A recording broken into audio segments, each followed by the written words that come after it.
Nous avons tous ces youtubeurs qui nous ont marqués. Mais bon, au-delà de parler des youtubeurs qui nous ont marqués, je vais surtout parler de ceux qui m'ont formé, parce que sinon ce serait beaucoup trop long, parce que il y en a beaucoup qui m'ont marqué. Si vous suivez les Jordanalists depuis un petit moment, vous devriez savoir que j'aime en faire sur des divers sujets, The Walking Dead, le catch, mais j'aime également en faire des plus personnels, comme le making of en saison 1 ou le bêtisier en saison 2, j'aime vous emmener dans l'envers du décor, tout simplement parce que c'est du contenu que moi-même j'aime regarder. Donc ma vidéo la plus personnelle ici de cette saison 3 sera cette vidéo où je me confie sur l'origine de mon besoin de faire des vidéos YouTube.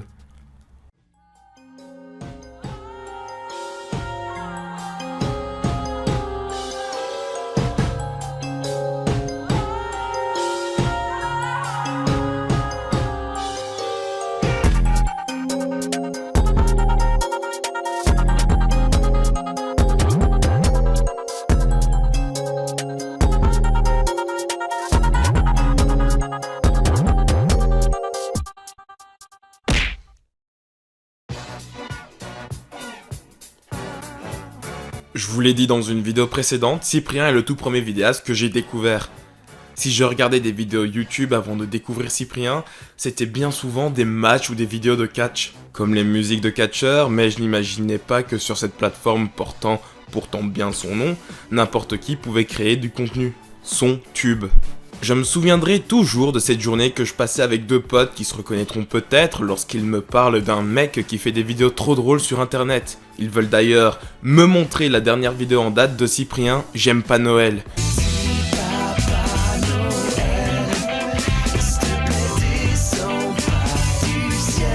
Une musique humoristique sur le thème de Noël. Et oui, je l'avoue, ils me l'ont montré que pour la mère Noël, voilà, c'est bon. Mais bon, en tout cas, c'est bien cette vidéo qui m'introduit aux youtubeurs. Ou du moins, aux Cyprien. Parce que oui, dans ma tête, quand je découvre ça, pour moi, Cyprien était devenu un métier. Quand je voyais un gars faire des vidéos sur YouTube, je disais « Eh, il fait comme Cyprien, eh, c'est un Cyprien !» Quand je découvre Squeezie, Norman ou JDG, pour moi ce sont des Cypriens. Il m'a aussi grandement appris à faire des blagues, dans le sens où grâce à son montage, on savait comment faire une vanne. En montrant les vidéos proches, on savait ce qui les faisait marrer, même si finalement l'humour de ses vidéos, c'est un humour grand public. Bref, c'est lui qui m'a rendu régulier, c'est lui qui m'a donné envie de me reconnecter à YouTube tous les jours. C'est lui qui m'a donné cette passion de YouTube. Et il m'a construit aussi de l'humour. Mais bon, c'est l'humour lisse, c'est l'humour grand public. Il me fallait un truc qui me représente plus. Beaucoup plus dans une zone particulière, beaucoup plus trash, beaucoup plus noir, beaucoup plus fou. Surtout pour moi qui ai grandi avec l'absurde de la Tour Montparnasse infernale ou l'humour noir et déjanté des Scary Movie. Tu mélanges ces deux facteurs avec le fait que j'entre en adolescence et donc les blagues sur le cul c'est le plus gros banger possible pour moi et tu obtiens What the Cut. À ce moment-là, dans la cour de récré, c'est ce qui fonctionne le mieux. Et comment ne pas être impacté par ce sociopathe hurlant chaque fraction de seconde avec ses cheveux en pagaille, son chien en peluche et son ventilateur qui parle. Au-delà de What the Cut, c'est Antoine Daniel lui-même qui m'a fortement impacté et qui m'impacte toujours car il s'est reconverti dans le streaming et que c'est quasiment la seule personne que je regarde. Comme en peuvent témoigner ces statistiques de ma rétrospective. Avec autant d'heures devant son contenu, j'ai adapté sa façon de parler, ses expressions, sa folie qu'il a toujours en stream d'ailleurs. Mais même dans mes vidéos mises en privé, il m'impactait. What the Cut est une émission où Antoine retrouve 3 vidéos bizarres d'internet et il les décortique. Quand j'ai débuté sur YouTube, j'étais très jeune, je n'avais pas de micro, pas de caméra, donc le seul truc que je pouvais faire c'était de compiler des vidéos trouvées sur internet. J'ai donc fait Super Moment.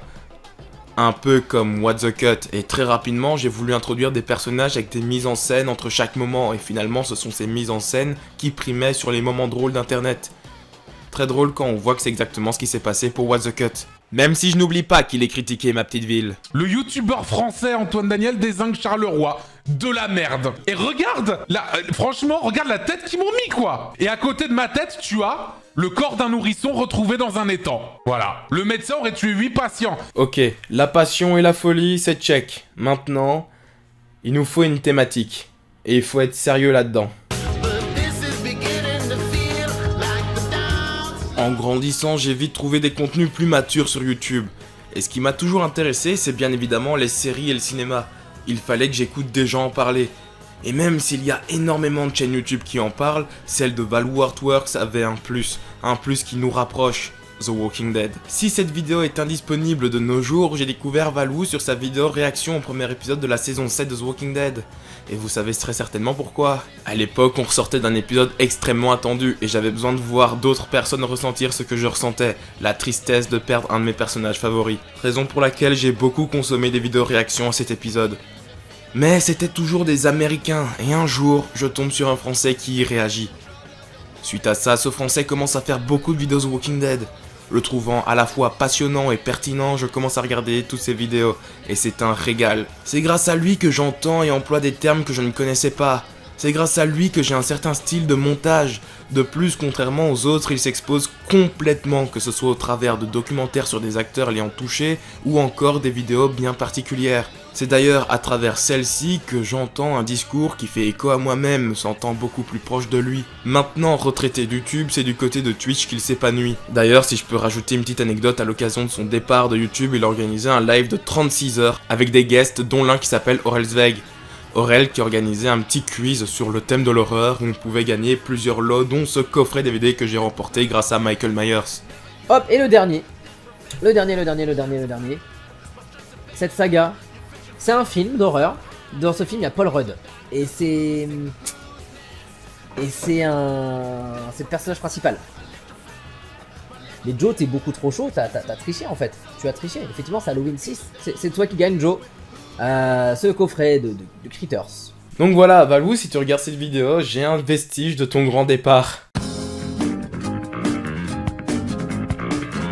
Et enfin, le dernier mais non le moindre, Didi Chanduidui. C'est lors d'une après-midi ensoleillée qu'un ami me montre des vidéos théories sur les Teletubbies. 5 théories au total pour cette vidéo. Des théories cohérentes, des théories folles et des théories beaucoup trop sombres. C'est ce qui définit bien l'émission de Didi Chanduidui. Et devant cette vidéo, une fascination s'en dégage. La fascination de son travail, son écriture, les thématiques sur des sujets divers et variés, sans oublier sa façon de parler. Je me rends bien compte que ma façon de parler dans les Jordanalies ou quoi, n'est pas du tout naturelle, parce que parfois je parle un petit peu comme ça. Mais je ne me fais pas exprès, je ne m'en rends pas même compte en fait, même quand j'essaye de pas le faire, je me retrouve face à cette caméra avec ses lumières et j'essaye d'être un minimum sérieux et donc j'essaye de prendre un ton plus grave comme ça. Et je m'étais jamais rendu compte avant un certain moment que en fait c'était un ton très calqué sur Didi Chanduidui. Et c'est normal parce que Didi est une personne passionnante, j'adore son travail, sa façon de faire. Je pourrais l'écouter pendant des heures et en plus de ça il y a plein d'épisodes et je me les refais en boucle. Au-delà de parler de sujets de la pop culture, Didi aborde des sujets beaucoup plus sinistres ou beaucoup moins discutés sur internet ou des thèmes plus tabous. Et c'est pas le sujet de la vidéo, mais bon, je suis pas forcément croyant. Et pourtant, j'adore écouter Didi parler de mythes ou de religion pendant des heures. Ces 4 vidéastes m'ont totalement formé et ce n'est pas un hasard si 3 d'entre eux figuraient déjà sur une miniature en 2016, qui était beaucoup moins bien travaillée, qui était moche, oui, je sais. Et au-delà de ça, petit fun fact, il y a 2 séries qui nous relient. Enfin, je sais pas si c'est le cas pour Antoine Daniel pour l'une des 2 séries, mais il y a The Walking Dead. Si Valou a dédié la plupart de son début de carrière sur YouTube à cette série et que Didi en a quand même pas mal parlé, c'est bien Cyprien qui fut mon premier contact avec la série. The Walking Dead, c'est l'histoire d'un mec qui a pas beaucoup de chance dans la vie, en gros.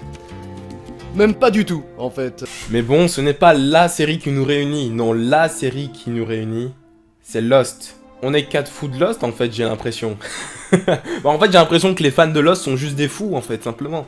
Mais non, c'est très drôle à remarquer que c'est un point fort qui nous réunit. Hein, les Américains font des séries avec beaucoup trop de saisons, comme ça, et je sais pas m'arrêter. Tiens, et si je regardais Lost ?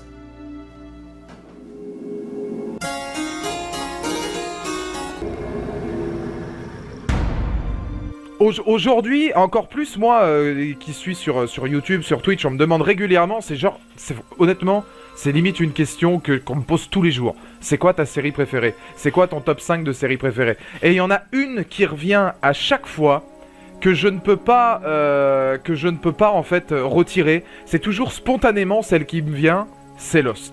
Des gens vont me reparler de cette putain de série, Et quand les gens vont dire c'est quoi tes séries préférées, je vais dire Lost, les gens vont être en mode ah bon vraiment même la fin? Mais ta gueule fils de pute, cette phrase on me l'a dit 10 000 fois. C'est bon, oui, même la fin, voilà, c'est la meilleure série que j'ai vue de ma vie, j'en ai vu des milliards d'autres, il y en a aucune qui lui arrive à la cheville. Alors va te branler sur The Wire et me casse pas les couilles quoi. C'est bon quoi. Vas-y, c'est bon, oui, ta série préférée c'est The Wire, oui, c'est Les Sopranos, oui, c'est Breaking Bad, super, putain, t'as des goûts excellents, mec, bah moi c'est Lost, écoute, je pue la merde, je sais pas quoi te dire de plus, fils de pute, voilà. Lost m'a transcendé le fiac. Et j'ai vu cette série 3 fois, et à chaque fois, mon fiac est, je vous le donne en 1000, transcendé. Didi dédiant même toute une chaîne YouTube à la série. Jordan Peer, qui a 2 questions. Ok, donc Jordan Peer triche.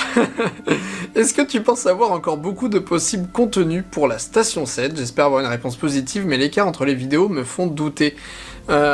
J'ai énormément de choses en tête pour Station 7, en vrai. Mais là, j'aimerais que, puisqu'on a eu vraiment une bonne partie de l'année sans Station 7, là, j'aimerais que, au moins, jusqu'à septembre, octobre, il y ait du Station 7 régulièrement. Peut-être pas chaque semaine, mais déjà un peu plus régulièrement, ça serait bien. T'es clairement en train de me mentir dans les yeux là, Didi. Quant à moi, je vous ai souvent dit que c'était ma série culte, et pourtant je n'ai jamais eu l'occasion de vous en parler. Et ça, ce sera dans une autre analyse. Et d'ailleurs, ce sera la prochaine.